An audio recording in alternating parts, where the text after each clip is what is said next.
TV Comunitária, Canal 6 da NET, Núcleo Sindical. E hoje nós temos na nossa programação dois queridos convidados, dois sindicalistas, trabalhadores, agora recém-aposentados da Petrobras, Emanuel Cancela, que eu diria, Emanuel, que dispensa apresentação. Você já tem nos ajudado aqui em diversas análises, mas o Emanuel Cancela é também fundador da Central Única dos Trabalhadores, da Federação Única dos Petroleiros e da Federação Nacional dos Petroleiros. E eu diria que no Sindipetro RJ, Emanuel só não foi o que ele não quis ser, o que achou por bem. Joaci Pedro foi ex-diretor também do Sindipetro RJ, é diretor atualmente do Sindicato de Caxias, onde temos uma refinaria de grande porte, e também é um dos dirigentes, na verdade, o presidente do Fórum dos Trabalhadores da Indústria Naval e do setor petróleo. Joaci Pedro, nossas boas-vindas. Emanuel Cancela, e você, Joaci, boas-vindas ali para a nossa telespectadora e telespectador. Boa noite, telespectadores, companheiros e companheiras. Eu vim aqui a convite do Soriano, do meu companheiro Emanuel, que fomos companheiros da direção do Sindipetro Rio de Janeiro, uma diretoria combativa, onde nós, em 2002, acompanhamos a entrada do governo progressista, governo dos trabalhadores, que trouxe inúmeros benefícios para a nação brasileira, e um dos principais, na minha avaliação, aonde eu atuei mais efetivamente, Soriano, que foi a indústria naval brasileira, porque os governos anteriores deixaram de lado esse grande patrimônio que é a indústria naval, só se preocupava em afretar navios. E com a entrada do governo presidente Lula, ele abraçou essa causa e soube da necessidade do Brasil, pela sua extensão territorial, e com mais de 8 mil quilômetros de costa brasileira, banhada pelo oceano, a necessidade de fazer polos de construção naval, seja no Rio Grande do Sul, em Rio Grande, seja em Pernambuco, em Suape, seja no Rio de Janeiro. Então ele abriu um leque da indústria naval brasileira e com isso construiu alguns navios importantíssimos, como o João Cândido, que foi o nosso almirante negro, e o Celso Furtado, alguns intelectuais, como tivemos também o Dragão do Mar, tivemos vários navios, o Oscar Niemeyer, navio de gás, que já está navegando, então, enfim, vários navios. Porque nós chegamos no pico, Soriano, neste governo de 2002 a 2013, a ter 85 mil trabalhadores na indústria naval, direto. Para cada trabalhador direto na indústria naval, você tem 4 indiretos. Então você vê o que era a retomada da indústria naval. Quando esse governo entrou, Soriano, havia apenas 5 mil trabalhadores. O governo golpista do Temer. Não, quando entrou o governo do Lula, eu estou fazendo do mar. Exatamente. Exatamente, do governo Lula. Que ressuscitou a indústria naval brasileira, ressuscitou em Rio Grande, construiu plataformas.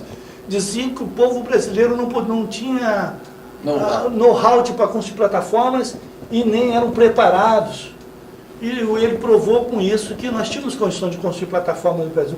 Fizemos aqui no Brasil a P50, a P62, e estamos agora em várias plataformas, e estamos agora para a P74 e a P75, que seriam construídas aqui no Rio de Janeiro, que levaram essa plataforma para Rio Grande, e agora querem levar essas plataformas para Singapura.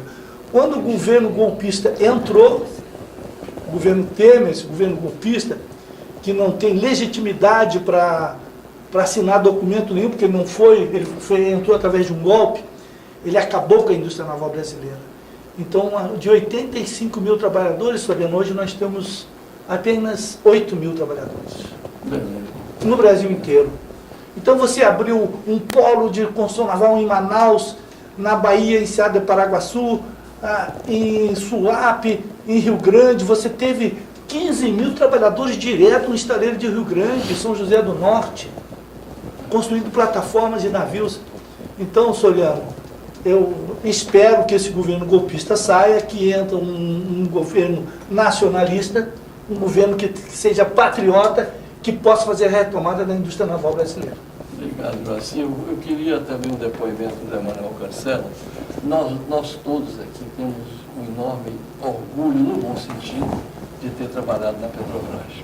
E Emanuel Cancela não só trabalhou no setor administrativo, como também na parte operacional, né, Emanuel? Um pouquinho aí do seu momento de refinaria. Olha só, primeiro, boa noite a todos os telespectadores. Agradecer ao pessoal da técnica aqui, o Max e o Aquino, que sem eles a gente não teria esse programa. Agradecer à TV Comunitária do Rio de Janeiro, na pessoa do seu presidente Francisco Soriano, essa oportunidade da gente falar, por exemplo, sobre a Petrobras, né? Que foi a única empresa brasileira que surgiu nos braços do povo, na rua. E tem que ser dito que nenhuma daquelas pessoas que participaram da campanha O Petróleo é Nosso, na década de 40 e 50, nenhuma delas trabalhavam na Petrobras. Nenhuma delas, né? E a Petrobras foi criada em 53 e correspondeu a todas as expectativas, ou seja, o público é testemunha que nunca faltou derivados de petróleo em todo o Brasil, né? De norte a sul, de leste a oeste. O Joacim falava da indústria naval, nós chegamos a ter uma das maiores indústrias navais do mundo. Primeiro na década de 80 e Fernando Henrique acabou com tudo. Era só no Rio de Janeiro a indústria naval. Depois, no governo Lula, ele estendeu para o Brasil inteiro a indústria naval, né? Construindo navios e plataformas, gerando emprego e renda para o país. Entra esse governo golpista e destrói. Hoje nós estamos, na verdade, em resumo, construindo navio e plataforma no exterior, gerando emprego e renda para os gringos, né? Num país de 13 milhões de desempregados. Isso é um absurdo, é um tapa na cara da sociedade, né? Tivemos também uma das maiores frotas petroleiras do mundo, né? E, como dizia um diretor da Transpetro, que eu não me lembro o nome agora, ele falava, quando você cria um polo industrial como a indústria naval, você não vai só fabricar navio para a Petrobras, você vai receber encomendas do mundo inteiro, né? Porque se você pegar os estaleiros onde são fabricados a indústria naval brasileira, por exemplo, em Singapura, que é o principal, não sei agora, mas na época, os estaleiros lá eram feitos de bambu. Os trabalhadores não tinham carteira assinada, né? E você pega na Petrobras uma indústria de ponta, né, que criou o nosso centro de pesquisa, que é da Petrobras, ela que criou cientificamente todas essas plataformas, que botou no papel e construiu, né, a produção do pré-sal, toda a tecnologia foi desenvolvida dentro da Petrobras, que chegou a ganhar o 3º prêmio, considerado Oscar da indústria do petróleo, por desenvolvimento da tecnologia que permitiu a descoberta do pré-sal. Por isso, Soriano, eu tenho muito orgulho de ter trabalhado na Petrobras, numa refinaria lá de Paulínia, Replan, maior do Brasil, de ter trabalhado aqui na sede da Petrobras, né, de ter participado dessa história, né, que não é uma história de uma empresa que nasceu nas ruas, no braço do povo, né? E, além de abastecer o país de derivados ininterruptamente, desde lá de 53, ainda desenvolve uma tecnologia que permite a descoberta do pré-sal, que garante o nosso abastecimento de petróleo nos próximos 50 anos, no mínimo. Qual é a empresa que oferece isso ao Brasil? Então, eu tenho muito orgulho, e os brasileiros têm que ter muito orgulho pela Petrobras. Ainda sobre Petrobras, depois nós vamos falar de outros temas, mas eu também, Joacim Pedro, trabalhei na Frota Nacional de Petroleiros, que vem de antes da Petrobras, né? Justiça seja feita, ela foi criada no governo Dutra, no plano SALT, Salte 50, ela foi criada em 25 de abril de 1950.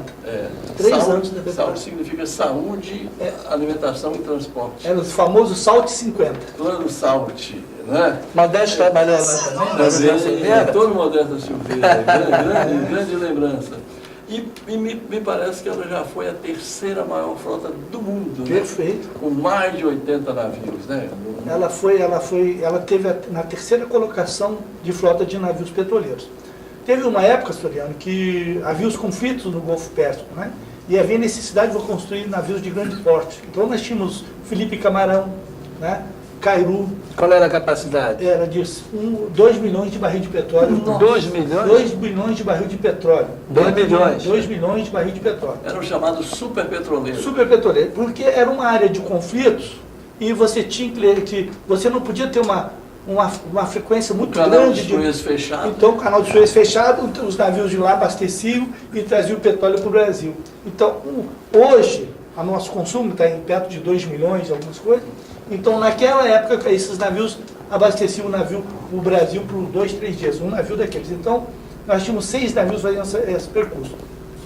Também tínhamos, Soriano, navios mineropetroleiros, que eram Maracá, Mafra, Morretes, Maraú, construídos na Verol Minas dos Reis, que saiu carregado de minério, deixava o minério no Japão, e de lá ele seguiu para Novorossiysk, na Rússia, ou o Golfo Pérsico, e voltava com petróleo. Esses navios tinham uma capacidade um pouco menor, de 135 mil toneladas, mas eram navios que levavam petróleo e levavam minério, aliás, e traziam o petróleo. Tínhamos os navios químicos, que levavam produtos químicos para a América. Nós tínhamos os navios de gás, enfim. Nós tínhamos da década de 70 até 1990, que quando começou Fernando Henrique Cardoso. Fernando Henrique Cardoso começou o último navio a ser construído no Brasil, que ele começou em 90, foi entregue em 95, que foi o Livramento, no estaleiro Caneco, que era um estaleiro centenário. Então esses estaleiros centenários. Max trabalhou no Caneco.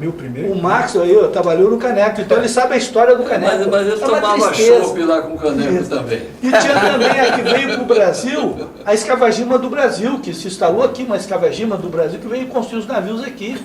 E isso o Lula trouxe de volta, porque as empresas vinham construir os navios aqui, com tecnologia coreana. A Coreia não existia no mapa de construção naval quando o Brasil era o terceiro colocado. Não, diga-se de passagem, um resgate histórico. A nossa indústria naval começa já na época do Império, Manel. O Arsenal de Marinha, naquelas épocas de Dom Pedro, já construía navios no Brasil. Isso. E a Petrobras começou com o Salte 50, que eram aqueles navios que nós chamamos de classe presidente. Presidente Campos Salles, PP Moraes, o presidente Dutra, que foram navios construídos. E o presidente Gabriel da Fonseca. Sabe o que aconteceu na época do golpe? Eles proibiram que se falasse o nome JK. Isso. Aí esse navio especificamente temos que batizar com outro nome. Colocaram Você vê o que é a histeria de uma ditadura. Inicialmente veio 6 navios do Japão para cá, né? Foram os primeiros navios, não eram construídos. Depois vieram para cá o Salte 50, que era aquilo da tua história, mais ou menos. Lá nos anos de 50, quando começou a criação da Fronap. Depois ela entrou no ramo da construção naval. Agora, o que mais me entristece hoje, que nós temos 2 escolas, Soriano, de marinha mercante. Uma no Pará, que é o CIABA, Centro de Instruções Almirante Braz de Aguiar, e temos no Rio de Janeiro o CIAGA, Centro de Instrução Almirante Caçaranha, que formam os profissionais para navegar nos nossos navios da marinha mercante. E hoje, você forma os tripulantes e não tem onde embarcá-los, porque há uma disputa grande.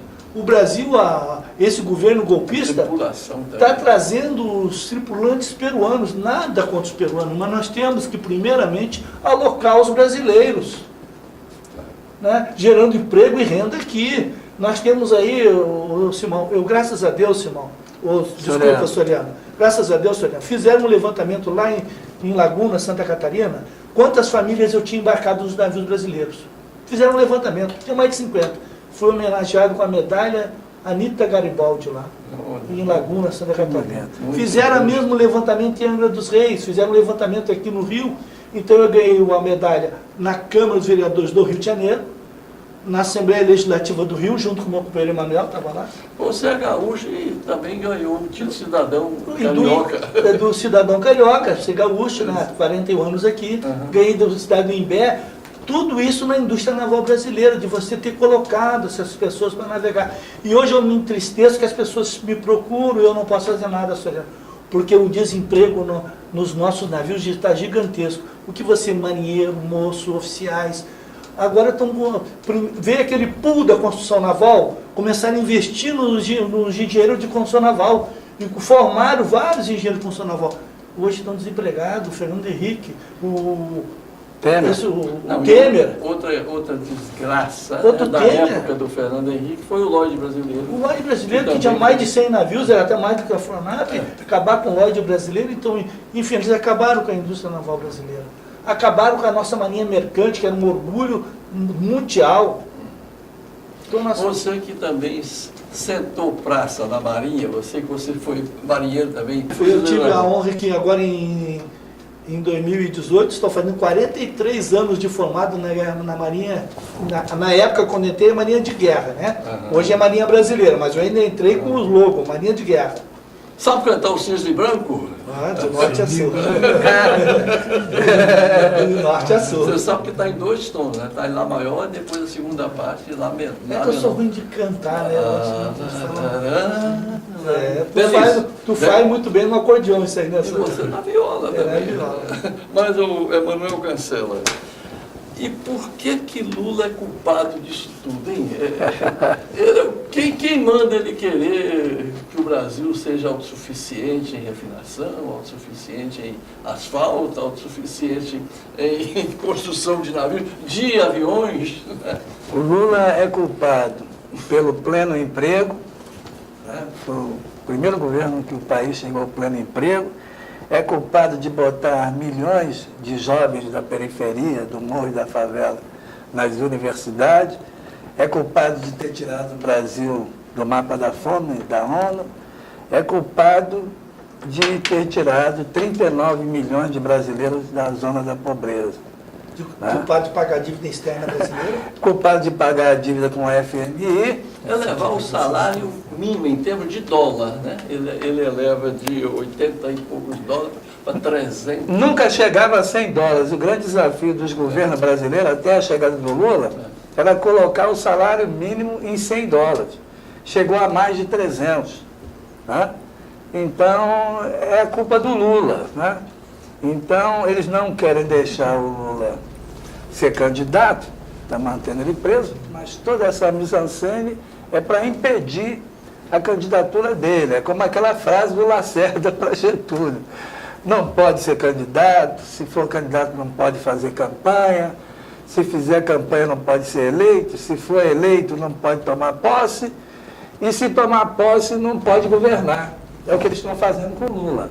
Por isso que a sociedade, nós não podemos abdicar da candidatura do Lula. Não podemos. Mesmo não votando nele. Não, nós não estamos aqui dizendo que a sociedade tem que votar no Lula. Não é isso. Tem que garantir ao Lula a condição dele ser candidato. Não, ele não é melhor que ninguém. Apesar de ter sido um dos melhores presidentes desse país, talvez comparado lá ao Getúlio Vargas, não sei quem fez mais pelo povo, pelo país, mas não é defender o Lula, é defender o direito do Lula dele ser candidato a presidente da República. É só isso que a gente quer. Eu acho que a maioria das pessoas de bem defende isso. Hoje já defende isso. Então eles prendem o Lula. Primeiro, toda essa campanha de queimação, né, se vai prender, não vai prender, que Lula é dono do sítio de Atibaia, do triplex, do Guarujá, né, tudo no sentido de queimar a imagem do Lula. Aí vem as pesquisas. O Lula é o primeiro das pesquisas. Aí depois condena o Lula é o primeiro das pesquisas. Prende o Lula continua primeiro das pesquisas, porque o povo não abre mão. Né? Então o povo tem que deixar claro, e está deixando, porque toda essa jogada de prender o Lula, por exemplo, é para botar ele no ostracismo, para ninguém falar mais dele. Mas é o tema mais falado na grande imprensa golpista, até por eles, E nas redes sociais é o Lula preso. Então, é a culpa do Lula. Sobre o triplex, você tem um site, você tem um Facebook e um YouTube. Você falava que o juiz Moro nunca deixou ninguém ver o que tinha dentro do triplex. E falava que tem reforma lá no valor de 2 milhões. Eu nunca Quase 2 milhões. Mas eu nunca vi uma reforma de apartamento custar 2 milhões. Só a reforma 1.300.000, né? E aí você falava também que as notas fiscais Tudo falsa. Vieram de Curitiba. Tudo falso. Não, a jogada foi o seguinte, tem um vídeo que mostra o momento que o Moro fala. Aliás, tem 2 vídeos que é interessante a sociedade buscar para ver. Um é o depoimento do porteiro do prédio, que disse que viu a reforma, fala com todas as letras, que viu a reforma, que a dona Marisa foi lá acompanhar a reforma e tal. Esse vídeo é interessante. Um cara que foi candidato a vereador do PSDB, lá de Guarujá. Então, e aí, no momento que o Moro, no julgamento lá, o depoimento do Lula, quando ele fala da reforma do triplex, que era principalmente para botar um elevador exclusivo para o Lula, né? Para chocar a sociedade, né? Aí o Lula interrompeu, peraí, doutor juiz, peraí, tem um vídeo dizendo isso. Ele fala, olha, eu moro em Diadema, o elevador, a minha mulher sobe um vão de escada para ir para o meu apartamento, e ela tem problema sério de coluna, toma remédio todo dia para os ossos. O senhor acha que eu ia botar elevador num apartamento que não é meu, mas que seria para o futuro, pelo que vocês estão dizendo, e ia deixar de botar num apartamento que eu moro, onde ela, coitadinha, todo dia sobe? Aí a mulher, não vem ao caso, papapá. Tem um vídeo dizendo. Eu assisti esse vídeo. Tem um vídeo. Aí vamos para a reforma. A reforma não chegou a 2 milhões, não, 1.200.000, 1.300.000, que incluía móveis de luxo, geladeira, freezer, piscina. 380.000 na reforma da cozinha. 380.000, imagina uma reforma de uma cozinha, 380.000. Colocou um elevador exclusivo para o Lula, né? Elevador para a família. Quem quer saber, eu acho até que ele merecia, como ex-presidente da República. Ele tem dinheiro, teria dinheiro para comprar isso, só que não era dele. E muito menos a reforma, porque a história da reforma foi que o Lula teria pedido ao Léo Pinheiro, dono da OAS, negociou com o Lula, vou fazer uma reforma lá no teu triplex para modernizar ele e melhorar. Isso foi a delação do Léo Pinheiro. Esse homem tinha que ser preso, porque a delação, se você faltar com a verdade, tem aquele juramento. Ele teria que ir preso, como esse porteiro também. E o Moro fala isso para o porteiro. Do Léo Pinheiro não vi. O senhor sabe que o senhor está diante da justiça, que o senhor tem que falar a verdade, nada mais que a verdade? Tá, sei. Então, tanto esse porteiro, que é até uma pessoa humilde, eu acho que é de menos importância punir ele. Mas o Léo Pinheiro, um empresário, dizer que o Lula pediu a reforma, aí tá. Aí os advogados do Lula falavam, a gente queria acompanhar a reforma. Mas a gente queria lá acompanhar as obras. Aí o Moro, pessoalmente, por mais de uma vez, negou aos advogados do Lula o direito de ir lá ver a reforma em loco. Mais de uma vez. Tá, não pode, não pode. Moro. Depois o doutor Sérgio Moro, os advogados pediram as notas fiscais. Nós queremos ler essas notas fiscais da reforma para ver como é que é. Não, vocês não vão ter acesso às notas fiscais. O Moro, pessoalmente. Então, o que passa para nós, além de ser uma farsa, a reforma do triplex, que gerou, o Lula está preso por conta de uma reforma que nunca existiu. E nós íamos morrer sem saber disso. Como é que descobrimos? O MTST, Movimento Sem Teto, ocupou lá o triplex de Guarujá para fazer um protesto. E filmou. Filmou tudo, fotografia, chegou lá, cadê elevador exclusivo, cadê cozinha de 380.000, tudo mentira. E eles não foram lá para isso.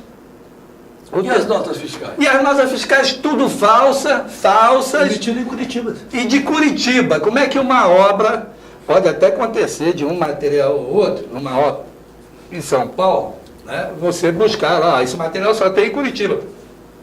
Mas a maioria das notas eram de Curitiba. Como é que o cara vai fazer uma reforma em Guarujá, né? E vai comprar material Descia a em serra. Curitiba? Descia a serra com material. Então, o Lula está preso por causa dessa reforma, né? Então, isso é uma tristeza para a gente, para a sociedade brasileira. Aí, em contrapartida, o Lula está preso, sem provas, né? E agora por conta da reforma. Bom, essa semana, o ministro do STF, o Alexandre Moraes, decidiu jogar o processo do Aécio Neves para a Justiça de Minas Gerais. Leia-se Justiça dos Juízes Amigos do Aécio. Tirou do STF e jogou lá para Minas Gerais. E eu digo isso porque é a mesma jogada que foi feita para o Eduardo Azeredo, o tucano, envolvido no mensalão tucano. Jogaram o processo dele lá para Minas Gerais, para os amigos juízes. Há mais de 20 anos que está julgando e não chega a nenhuma decisão. Para concluir, e os advogados, se ele for condenado, porque a pena não é maior que 20 anos, ele já cumpriu, mas se ele for condenado, vão alegar que ele tem mais de 70 anos e é imputável. Não pode ser porque tem mais de 70 anos. Aí Lula, perguntamos, mas Lula tem mais de 70. não é só Lula, o Zé Dirceu tem mais de 70, foi preso. O Almirante Otto tem mais de 70, foi preso. E o Lula tem mais de 70, foi preso. Quer dizer que isso só vale para os tucanos. É bravo. O Manuel Cancela. O Gilmar Mendes, tem gente que gosta, tem gente que não gosta, mas é um ex-presidente do Supremo Tribunal Federal e um ministro também do Supremo Tribunal Federal. E no Tribunal do Supremo, ele disse que está havendo tortura em Curitiba. O Moro está torturando, esse juiz não pode ser editor de um novo Código Penal. Como é que você vê isso? Isso inclusive, já está nos tribunais internacionais. Esse depoimento de Gilmar para todos os Está em vídeo. colegas, né? Você é advogado também. Não, olha só. Analisa para a gente. No mundo do direito, qualquer cidadão tem que ser julgado por um tribunal já previsto, né? Um tribunal, eu estou sendo julgado no Rio de Janeiro, por um tribunal da alçada do Rio de Janeiro. O Moro e a Lava Jato criou um tribunal de exceção, que é o que é proibido, vetado pelo direito. O direito abomina no mundo os tribunais criados especialmente para julgar ou condenar alguém. E é isso que o Moro fez, à luz do dia. Então, um tribunal de Curitiba vai julgar o triplex de Guarujá, em São Paulo, e vai julgar o sítio, né, de Atibaia, né, em São Paulo. E julga também a Petrobras, cuja sede é no Rio de Janeiro. Né? Então, isso que eu estou falando, já foi dito que esse tribunal estaria impedido de julgar tanto o triplex, como o sítio, como a Petrobras. Só que o Moro, é como o Gilmar fala nisso aí, é como se ele fosse um deus. Até falou sobre essa questão da prisão preventiva que vira definitiva. Falou, porra, é melhor rasgar a Constituição Federal E fechar o Supremo. fechar o Supremo e botar a Constituição do Sérgio Moro, de Curitiba. Né? Então, nós estamos assistindo abismado, né, as derrapagens, as armações que existem lá em Curitiba. E eles, como disse o Gilmar Mendes, é verdade, acima do bem e do mal, tem uma história do Tecla Duran, que eles pediram por fora 5 milhões de dólares para negociar uma delação premiada. Quem pediu isso foi o Carlos Zucoloto Júnior, compadre do Moro e ex-sócio da sua esposa, pediu 5 milhões por fora ao Carlos Zucoloto, ao Rodrigo Tacla Duran, advogado da Odebrecht, para celebrar delação premiada que daria a ele, entre outras benesses, a prisão doméstica e perdão de 10 milhões de dólares da multa da Odebrecht. Então, Isso aí saiu na Folha de São Paulo. Tacla Duran tem dado trocentas entrevistas e a gente pergunta, quando é que vai ser julgado e por quem esses 5 milhões de dólares por fora para Lava Jato? Manel, depois eu quero que você fale também sobre a carta preta. Mas a gente tem que fazer aqui um intervalo para dar nossos prefixos, né? E voltaremos com reformas para o Joacir Pedro começar analisando para a gente e você também nos auxiliar. Reforma da Previdência e reforma trabalhista. TV Comunitária, canal 6 da NET, transmitindo também online, tvcrio.org.br. Núcleo Sindical.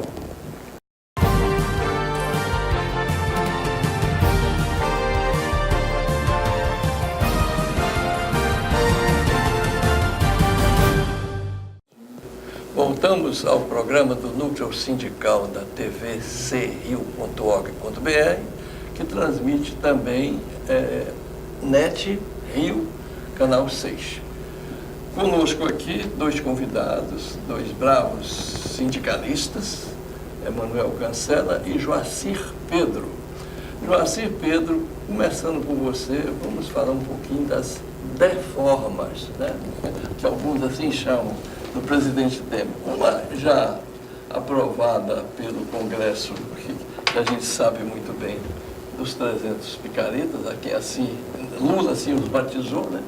E já sancionado pelo Temer. Né? E como anular isso e a reforma previdenciária? Companheiro Soriano, companheiro Emanuel, nosso cameraman aí. Max Figueiredo. Olha, lamentavelmente, o Brasil teve um retrocesso de mais de 100 anos. Por quê? A nossa CLT, que foi criada pelo nosso eterno presidente Getúlio Vargas, seu conterrâneo lá. Meu conterrâneo lá do Rio Grande do Sul, que chegou aqui a cavalo na sede aqui na Central, né, no primeiro governo dele, em 32. É aquele marco na Rio Branco? Obelisco. E depois o obelisco na Rio Branco. E depois ele veio nos braços do povo já e governou esse país. Então ele fez a CLT, que era como se fosse a nossa Código dos Trabalhadores. Tem o Código Penal, nós temos o nosso Código dos Trabalhadores, que é a CLT. E ali garantiu os trabalhadores os benefícios, né? O horário de trabalhar, férias, né? Semana de 40 horas. Semana de 40 horas, 13º, você poderia... Então você tinha uma segurança no trabalho. E os patrões que faziam maldade com os trabalhadores, você tinha na justiça, Soriano, ainda alguns amparo para o trabalhador, que lá na justiça ele ainda adquiria e conseguia ainda receber aquelas suas indenizações trabalhistas. E com essa reforma, os trabalhadores ficam à mercê do patrão. Então você fica desorientado, você não sabe a quem correr. Não precisa mais de justiça do trabalho, porque agora é legislado sobre o negociado, você fica numa situação complicada. E fizeram isso aqueles picareta, Simão, o Soriano, desculpa, o meu companheiro Simão deve estar pensando em mim. O Simão é o presidente do meu sindicato lá em Caxias, deve estar pensando em mim. Um abraço para o Simão aí, Simão. Então, Soriano, o que eu digo nisso aí? Fizeram essa reforma, nada contra aquele congresso que está lá, que hoje nós temos lá naquele congresso a turma BBB. Bala, boi e Bíblia. Nós temos 190 evangélicos, que era para estar cuidando do seu povo, que estavam para cuidando da sua igreja, mas eles estão lá votando contra o povo. 190 votos de evangélicos lá no Congresso Nacional foi contra o povo, foi contra o pobre, foi contra o trabalhador. Daí vocês têm a turma do boi, que é os latifundiários, que são os grandes empresários, que a reforma para eles é uma mão com açúcar, né? Não precisa, é trabalho escravo, e o governo anterior, nosso governo era contra o trabalho escravo, hoje eles podem contratar, fazer trabalho escravo. Então nós temos os pistoleiros, né? Tem um monte de jagunço lá no Congresso, que é aqueles empresários que vão para lá, que resolve tudo na bala. Então, olha, quem falou isso para mim, Soriano, foi um parlamentar evangélico. Benedita da Silva. Chegou para mim, nós temos hoje no Congresso, Joacir, a turma BBB, Bíblia, Boi e Bala. E ela é uma evangélica. Mas votou pelo povo. Ela votou pelos trabalhadores contra a reforma. Então ela é contra os fariseus hipócritas. Exatamente. Então ela fez um papel fundamental. Então agora nós temos uma eleição agora em 2018, Soriano. O que nós temos que fazer em 2018? Tirar toda essa turma que está lá. Todos que votaram contra os trabalhadores, que votaram contra o brasileiro, contra a classe pobre, aqueles que o Lula tirou lá da linha da pobreza, que trouxe para cá e botou na classe C e D, que não gosto nem de falar em classe, eu gosto de falar da linha da pobreza. Você foi em Recife, Soriano, aquelas casas de palafita lá em cima do oceano, aquelas pessoas pobres, ele foi lá e tirou aquelas pessoas de lá e deu casa digna para todos eles, com Minha Casa Minha Vida. Então, ele fez um papel fundamental. Eu fugi um pouco da história da reforma trabalhista, que a gente sempre acaba no povo, né? Que essa história no povo. Então, nós temos que eleger um governo progressista, nós temos que eleger muitos parlamentares que sejam progressistas, que sejam nacionalistas, que venham defender o povo brasileiro, que venham defender o Brasil, porque o que está não defende o Brasil, defende os seus próprios interesses, seus bolsos. Haja visto isso aí. Gedel Vieira Lima, com 51 milhões num apartamento que agora ele diz que não é dele. Diz que não é dele. Você vê a corrupção que está naquele Congresso, nós temos que tirar todos que votaram contra os trabalhadores e todos aqueles que tentaram votar contra a reforma da Previdência. Por quê? Eu acho que o Temer decretou aqui no Rio de Janeiro uma intervenção militar. Então, como existe uma intervenção militar, não pode mudar a Constituição. Que a reforma da Previdência passava por uma mudança na Constituição. Isso foi um golpe, porque ele seria derrotado na reforma da Previdência no Congresso Nacional. Ele não teria os votos, porque o povo, aqueles que estão votando lá, sabiam que se votar na reforma da Previdência, não se elege. Então ele fez um golpe para poder não ferir a Constituição e não sofrer essa derrota. Não sofrer essa derrota, porque seria derrotado. Então nós temos que estar mobilizados contra a reforma da Previdência e temos que eleger um governo progressista para refazer tudo que ele fez, todo o retrocesso, e caminhar para frente. Lula livre. Manuel Grossello, reforma trabalhista, como você vê, até porque sob a ótica do direito, né? Como é que você vê? Bom, eu queria reforçar e resumir o que o Joacir falou aqui. Primeiro eu queria fazer uma correção, eu tenho certeza que o Joacir concorda comigo, sobre essa questão da bancada evangélica, que até quem denunciou foi uma evangélica. Então, o Joacir nem nós temos nada contra os evangélicos, muito pelo contrário, e nem contra nenhuma religião, ou contra aqueles que não têm religião também, tá? Então a gente defende a liberdade, a fraternidade, a igualdade. Estamos num país laico. Tá? Então, resultado da reforma trabalhista, o que houve? Gerou emprego? Não. 13 milhões de desempregados. Melhorou o salário de algum trabalhador? Não. Né?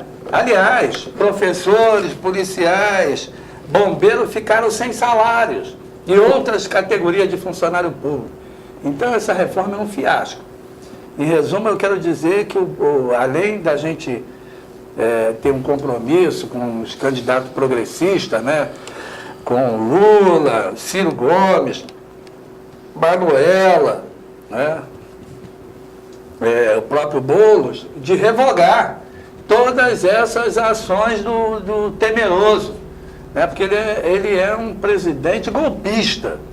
Né, e agora surgiu o Paulo Paim, que ele trabalha muito essa área do trabalho, do direito do trabalho. Eu peço até que você fale também dos nossos aliados, em nível até de Congresso Nacional, até em nível de juízes, né, de todos os poderes. Lógico. Que o Brasil colocou muito bem. Quem são nossos inimigos? Os nossos aliados. Então, o Paulo Paim está propondo alguma coisa do Estatuto do Trabalhador, porque a reforma trabalhista está tendo problema entre os próprios juízes de trabalho. Eles estão tendo dificuldade. Né? Então, com certeza que isso não vai passar. né, num próximo governo que a gente espera. Aí, Soriano, a gente vai precisar de todos. A gente critica aqui o juiz Moro, critica os juízes e procuradores que recebem o imoral e ilegal auxílio moradia. Mas nós queremos dizer que eu, pelo menos, como trabalhador, eu defendo o auxílio moradia, eu defendo. A própria Petrobras, as estatais, o serviço público pagam uma espécie de auxílio moradia. Quando? Quando aquele staff da empresa, quando aquele juiz, aquele procurador, vai trabalhar num estado diferente da sua origem. Aí ele recebe, a Petrobras, por exemplo, paga periodicamente uma ajuda de custo. Por 2 anos até ele se estabelecer. Adicional de transferência de 25% do salário. Isso. por 2 anos. Recebem. Né? Agora, é ilegal e imoral o juiz e o procurador, né, que recebe o auxílio moradia tendo casa própria e residindo na mesma comarca que ele trabalha. Isso aí é ilegal. Principalmente se tratando do auxílio moradia de 4.200, o que é mais do que 90% ganha os trabalhadores. Menos de 90% dos trabalhadores, é isso? Recebe menos do que 4.200. Agora mesmo a gente viu lá o incêndio do prédio em São Paulo, os trabalhadores recebem um aluguel social de R$600. R$600. Mas eu queria falar sobre isso, o senhor permite? Claro, Senhor Francisco Soriano. Aqui é tribuna livre. Porque eu tive a honra de também, além de ter sido dirigente sindical petroleiro, eu fui coordenador de uma célula do MTST, na Zona Oeste do Rio de Janeiro. Eu tenho muito orgulho disso. E eu, junto com outros coordenadores, a gente apanhou muito, correu muito na polícia, fui parar várias vezes na delegacia, lá de Campo Grande, mas a gente conseguiu erguer um bairro que se chama Sepitiba 2. Tenho muito orgulho disso. E queria falar sobre isso, porque quem me chamou a atenção foi na Universidade Cândido Mendes, aquele nosso companheiro que foi presidente do BNDES, não é o nome dele? Eu sei quem é. Professor Lessa. Professor Carlos Lessa. É Carlos Lessa, ele falou lá na Universidade Cândido Mendes, ele falou uma coisa que é uma verdade cristalina. E eu pergunto aqui para os nossos telespectadores, qual é o sonho de todo homem e mulher no planeta, no mundo? Qual é o primeiro sonho? Sabe qual é? É a casa própria. É a casa própria. Seja rico ou seja pobre. Lógico que a casa do rico é uma casa e a casa do pobre é outra casa. E quem mais valoriza isso, e eu digo isso porque eu morei em casa do Estado, né, casas populares dadas pelo Estado, não sei qual foi o presidente, do IAPC de Irajá. Quem mais valoriza esse patrimônio são as mulheres, as mães. Quando ela tem uma casa, ela tem onde agasalhar os seus filhos. Né? Então, esse sonho da casa própria é um sonho sagrado. E quem trabalha com isso, tipo Boulos, o André de Paula, eles são pessoas endemonizadas pela grande mídia, pela polícia, pelos donos do capitais. Mas o sonho da casa própria é um sonho sagrado. E aí eu quero fazer justiça ao Guilherme Boulos, que deu entrevista na Cultura, na TV Cultura, e o jornalista perguntou para ele, porra, mas você, que é no meu caso também, mas eu nunca tinha pensado nisso, você tem casa própria e vai defender casa para os outros? Ele falou, olha, tem esse valor, a grande mídia e os golpistas tentam desmistificar, que se chama solidariedade. Eu tenho casa própria, mas defendo que o outro que não tem, tenha. Eu faço 3 refeições por dia e defendo que qualquer cidadão faça 3 refeições por dia, como eu, como Soriano, como Joaci. E ele falou, isso se chama generosidade, que é isso que está faltando nesses golpistas que estão aí no país. Né? Ele chegou a dizer assim, se você então não é escravo, você vai ser a favor da escravidão? Se você, então, é um cristão e você tem aí um crucifixo, que muito, na verdade, é justo a gente portar, ele diz assim, quer dizer que você não deve lutar contra essa injustiça. Desmontou, né, o jornalista? O sonho da casa própria é um sonho de toda a humanidade. E aí eu quero parabenizar o Boulos e parabenizar os governos do PT, do Lula e da Dilma. Porque eles realizaram o sonho da casa própria, não foi para pouca gente não. Foi para mais de 3 milhões de famílias. 3 milhões de Mas famílias. o Dallagnol também comprou para especular a casa própria da Dilma. E tem auxílio moradia, né? Tem auxílio Como moradia. é que é essa historinha? Mas lembrar quem é esse picareta metida moralista. Moralista foi o homem que denunciou o Lula sem prova, mas sem convicção. Depois descobriram que ele trabalha na comarca lá de Curitiba e tem casa própria lá, residência própria. E além disso, ele comprou duas unidades do Minha Casa Minha Vida e não foi para morar, foi para especular, né? Então eles criticam o PT, o Lula prende o Lula, mas na verdade é isso que a gente precisa dizer para essa sociedade que foi beneficiada pelos governos do PT, não foi só do Lula e da Dilma, que a gente espera que continue, que não seja o Lula, que seja o Ciro Gomes, que seja a Manuela, que seja o Boulos, mas essa ideia da malha social tem que continuar a existir, tem que dar casa para o pobre que não tem que dar o Bolsa Família para quem não tem como comer, tem que dar universidade para o morador do morro. Olha que coisa linda, o morador da comunidade estudar no exterior, através do Ciência Sem Fronteiras. Colocar médico nas periferias, porque os nossos médicos, com todo o respeito que a gente tem a eles só querem trabalhar nos grandes centros. Ninguém quer ir lá para o Acre, lá agora onde está chegando lá o pessoal da Venezuela, como é o nome lá? Roraima, né? É Rio Branco? Rio Branco. Nenhum médico quer ir para lá, está precisando de médico. Manda os médicos brasileiros ir para lá, ninguém quer ir para lá. Então essa malha social, ela tem que continuar, seja com o PT, Manuel e Joacim. seja com o Ciro Gomes, com a Manuela, com o Boulos. Governo progressista. Tem que ter esse governo que defende o Estado social.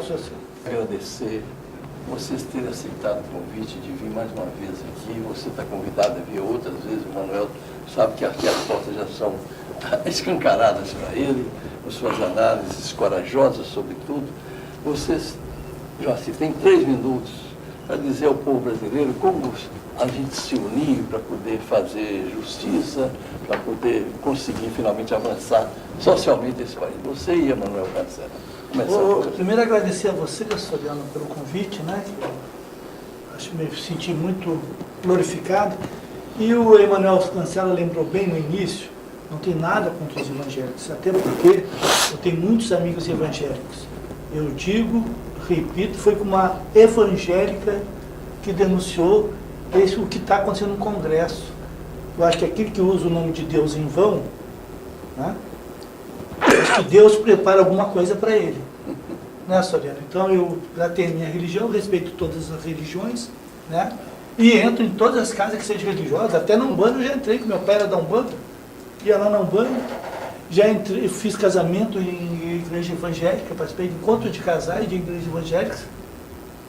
E tenho a minha religião na igreja católica, eu estive no Vaticano, né? Tive o prazer de conhecer lá o Vaticano, lá. Até fui ao convite do governo italiano, viu, Soriano? Eu fui dar uma palestra em Gênova sobre a retomada da indústria naval e o que o Lula transformou a indústria naval brasileira. Fui em 2012, o governo italiano gostou tanto que mandou as passagens em 2013 e eu fui novamente. Em 2014 me convidaram para novamente essa feira internacional que tem em Gênova e eu era um dos palestrantes. Só em 2014 eu não fui porque tinha eleição da Dilma e eu queria votar na presidente Dilma. Então declinei. Como eu declinei em 2014, perdi o convite. Mas eu quero que o povo brasileiro vote em candidatos progressistas, vamos mobilizar e só o povo pode mudar esse governo e esse Congresso que está. Isso que eu peço para o povo. Pense antes de votar. Pense no seu futuro. Maravilha. Agora Cancela. Em cima do que o Joacim falou, que o povo brasileiro vote num candidato que o Estado social, né? Retomar a malha social, talvez mais aprimorada do que foi feito pelo PT, né? Então, que eleja, seja ele o Ciro Gomes, a Manuela, o Guilherme Boulos, alguém que governe principalmente para os mais pobres desse país, que é esses que estão precisando do Estado, da ajuda do governo, né? Queria registrar a presença do nosso companheiro, diretor da TV comunitária, Moisés, está chegando, que vai lá para Curitiba. Exatamente. Fazer a cobertura também da TV comunitária do acampamento lá do Lula. E é isso aí.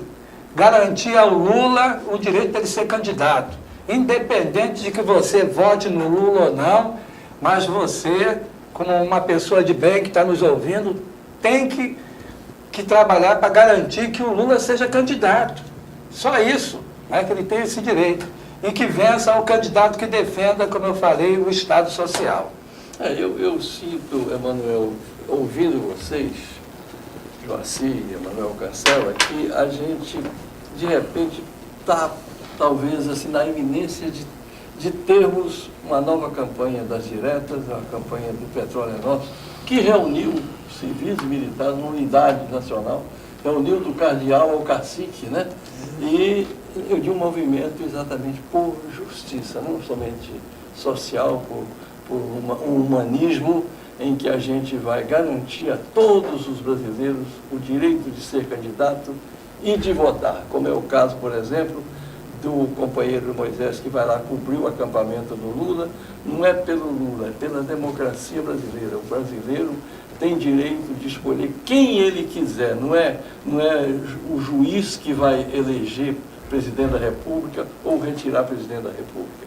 Então, Joaci, os nossos cumprimentos. Obrigado. Abraço muito grande lá para a turma de Caxias, os companheiros da indústria naval, companheiro Emanuel Cancela, você lá no seu site, cada vez está brilhando mais como aquela estrela, né? Muito obrigado. Um grande abraço. TV Comunitária, canal 6 da NET. Um abraço, meu querido. Transmitido também online, tvcrio.org.br. Muito obrigado a você, telespectadora e telespectador.